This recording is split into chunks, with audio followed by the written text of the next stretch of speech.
Very generous introduction. Thank you, ladies and gentlemen, for your warm reception.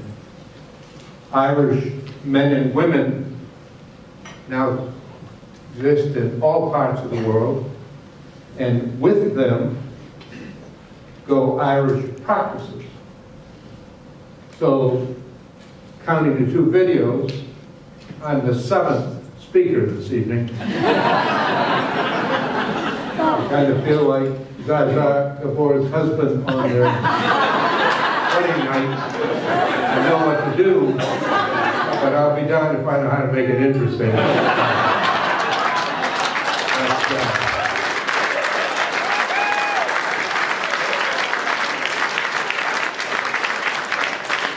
I'm going to try. I want to thank Bill Grove for introducing me or asking me to come here. He's the one who got in touch with me initially. Thank him and his colleagues in the Irish Legislative Caucus. Thanks to the two consuls generals here. I want to recognize Charlotte Schultz here. There are a number of others. Catherine, thank you for coming. I speak often, and so, frankly, for me, a highlight of the program is the introduction. And I have to say, Mayor, this is about the 25th such event I've done in the last month or two, and that was one of the nicest introductions I've ever received.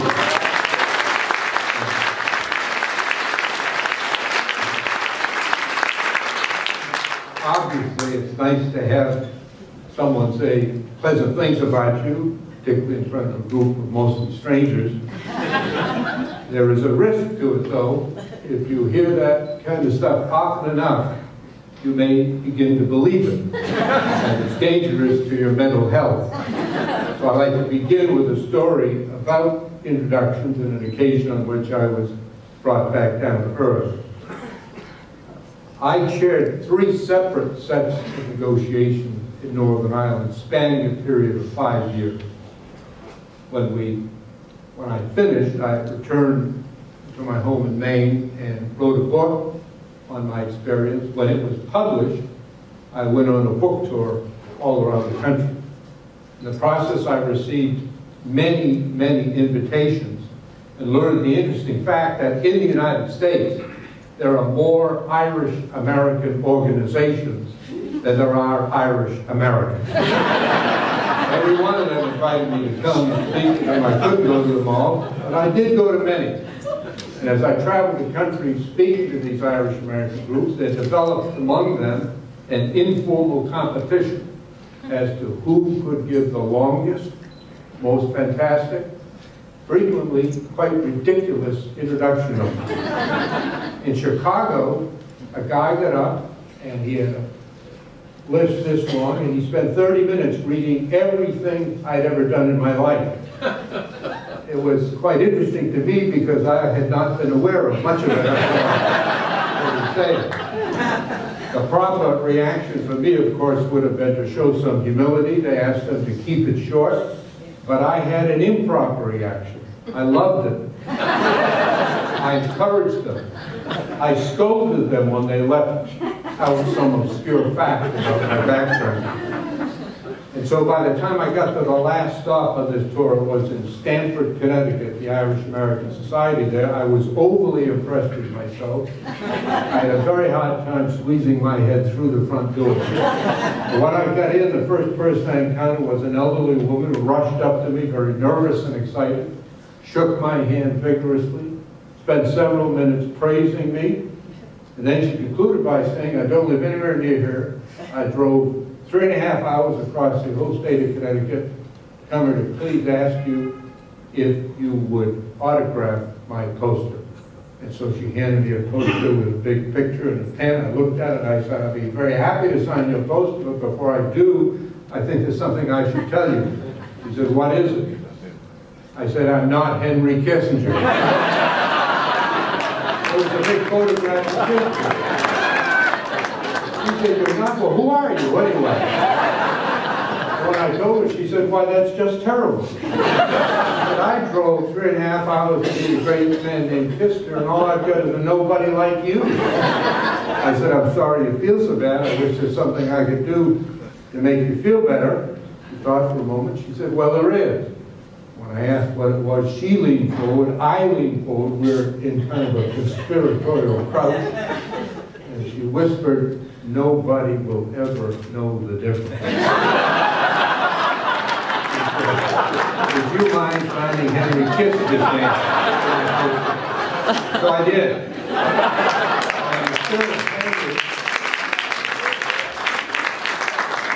It's still hanging on my living room, in her living room wall in Eastern Connecticut, a daily reminder to me to enjoy these beautiful introductions, but don't take them too seriously. Now here's the best part of the story.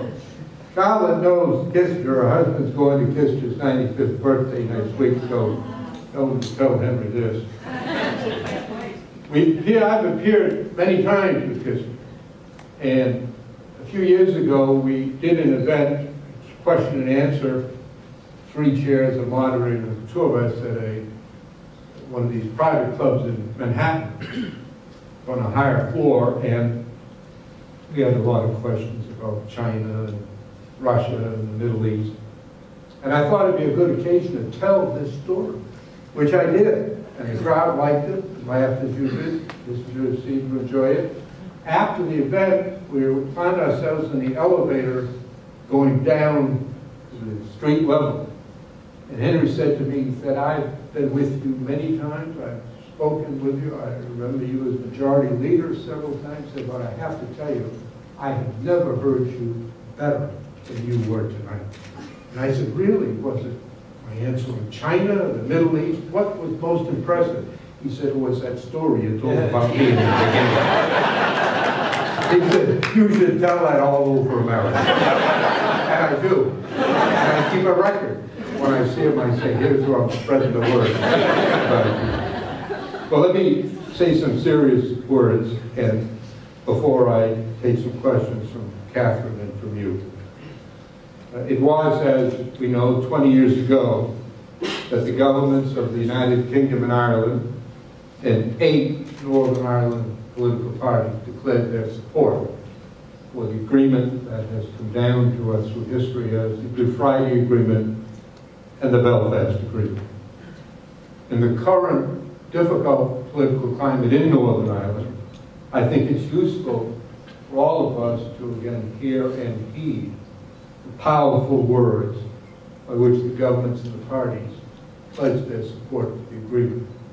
This is slightly overlapping with the words printed in the first video, but I think they are worth listening and pondering. The tragedies of the past have left a deep and profoundly regrettable legacy of suffering. We must never forget those who have died or been injured and their families, but we can best honor them through a fresh start, in which we firmly dedicate ourselves to the achievement of reconciliation, tolerance, and mutual trust, and to the protection and vindication of the human rights of all. We are committed to partnership, equality, and mutual respect as the basis of relationships within Northern Ireland, between North and South, and between these islands. We affirm our total and absolute commitment to exclusively democratic and peaceful means of resolving differences on political issues, and our opposition to any use or threat of force by others for any political purpose, whether in regard to this agreement or otherwise. Words that truly are relevant wherever human beings live and try to coexist. When I announced the agreement, I described it as historic, which it was. But I also said on that day that by itself the agreement did not guarantee peace or political stability or reconciliation. It made them possible. But achieving and sustaining those lofty goals would require of future leaders the vision and courage that the leaders of Northern Ireland in 1998 demonstrated. I hope that the current leaders of Northern Ireland, of the United Kingdom, and of the European Union, as they today reflect on their responsibilities, will look back 20 years to what their predecessors did.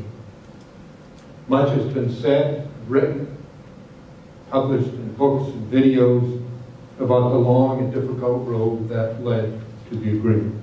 Many have deservedly received credit for their roles.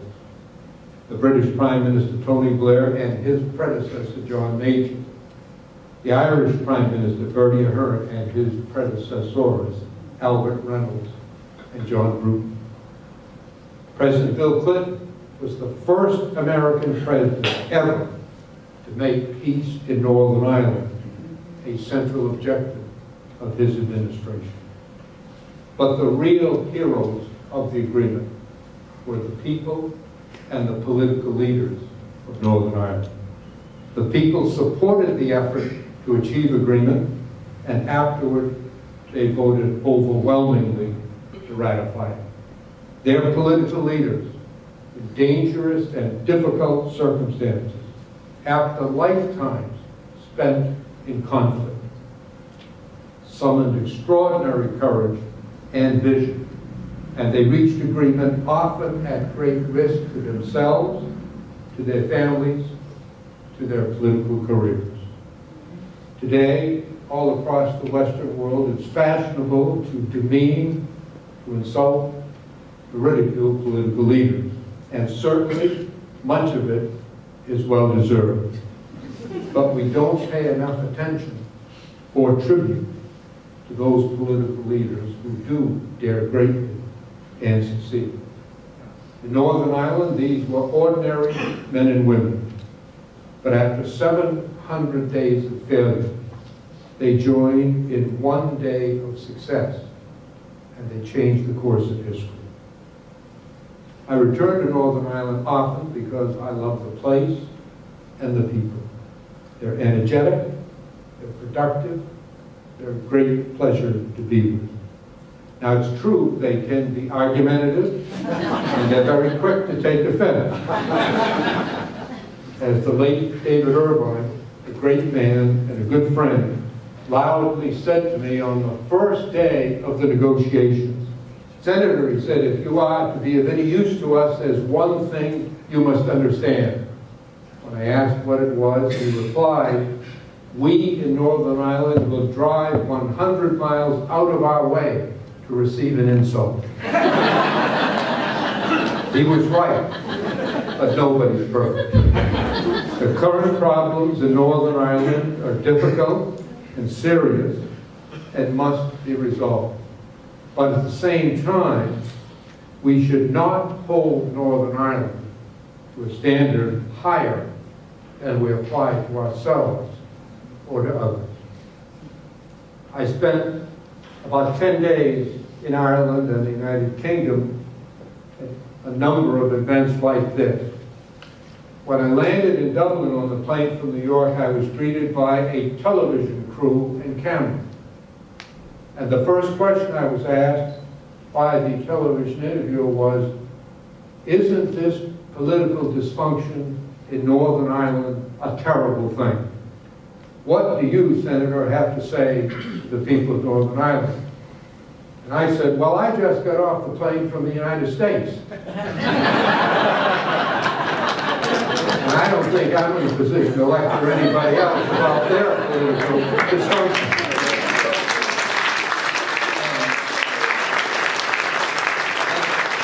As it turned out, the next guy waiting to be interviewed was a British official from London, and I said, "He's coming from the UK, and they don't have anything to brag about either." Every society, including the United States, the United Kingdom, the Republic of Ireland, everyone has social and political problems.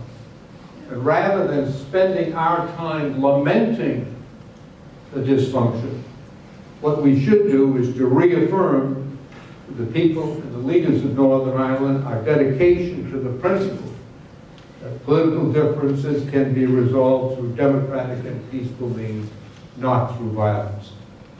That we still have strong and unwavering support and encouragement.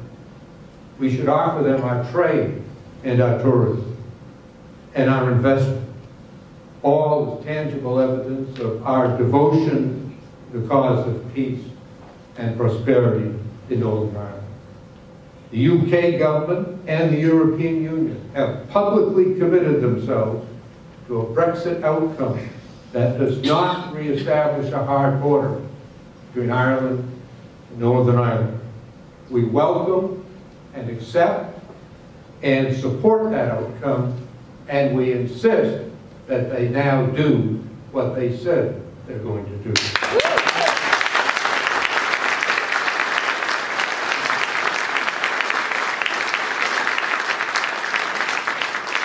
And the governments of both the United States and the United Kingdom must avoid any political or economic decisions that cost jobs or create hardship and difficulties in Northern Ireland. My service in Northern Ireland took up a large part of my life, and it changed my life. So I want to conclude with some personal comments.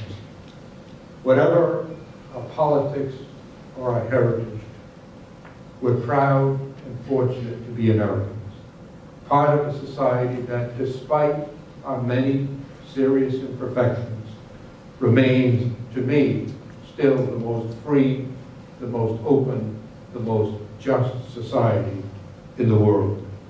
We have much to be concerned about, but even more to be grateful for.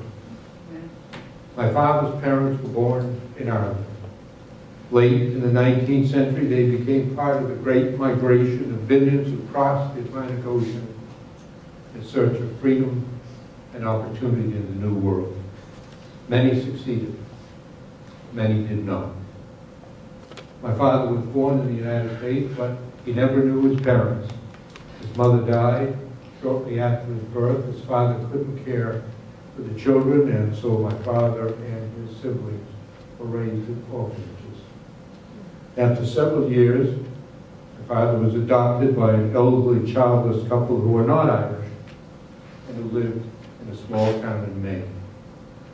He had little schooling, and he worked a long, hard life as a laborer, ended up as a janitor at a local school. My mother was an immigrant from Lebanon. She could not read or write, and for 50 years she worked a night shift in a textile factory. My parents were very poor, and they died penniless. But in their minds, they were successful, because each of their children got an education that they never had. And then, thanks to the openness of American society, each of us has lived a life that is completely beyond the imagination of my parents. My father was a very quiet man. He said little, and he never spoke about his childhood. On the morning that I was to leave home to go away to college, he sat me down at the kitchen table. He was wearing his work clothes. My mother had just returned from the night shift in a textile mill, and she was covered with lint. My father said to me, "You're a smart young boy.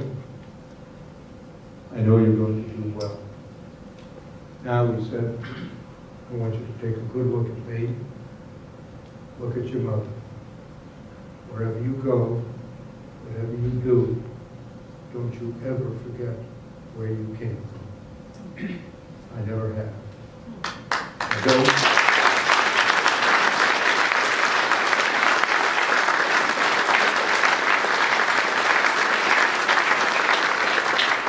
I don't know most of you personally, but I'm certain that in this room, as in almost every crowded room in America, there are many, many stories just like mine.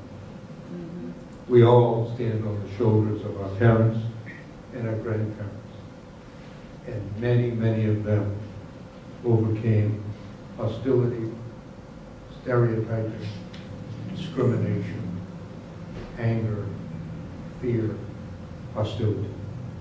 They got their hands on the bottom rung of the ladder of success in American life, and they pulled themselves up, and they pulled us up in the process. I hope that each of you will never forget where you came from. My father had no sense of his Irish heritage. I never heard him say the word Ireland. So when President Clinton asked me to go to Northern Ireland, I too lacked any sense of my heritage. But after 5 years of working on the peace process, then serving as the Chancellor of Queen's University for 10 years, and after traveling all over that beautiful island, I have come to know and love Ireland and its people. I've been blessed to make so many friends, to be so warmly received in Northern Ireland, and in the Irish-American community. Many of you here this evening thank me for my work in Northern Ireland, as have others. My response is that it is I who should be grateful, and I am. For the Irish have filled an inner void that existed within me, of which I was not even aware. I am an American, deeply proud of it, and always will be, but a large part of my heart and of my emotions will forever be with the people of Northern Ireland and Ireland. May God bless them with peace, prosperity, and genuine reconciliation. Thank you very much.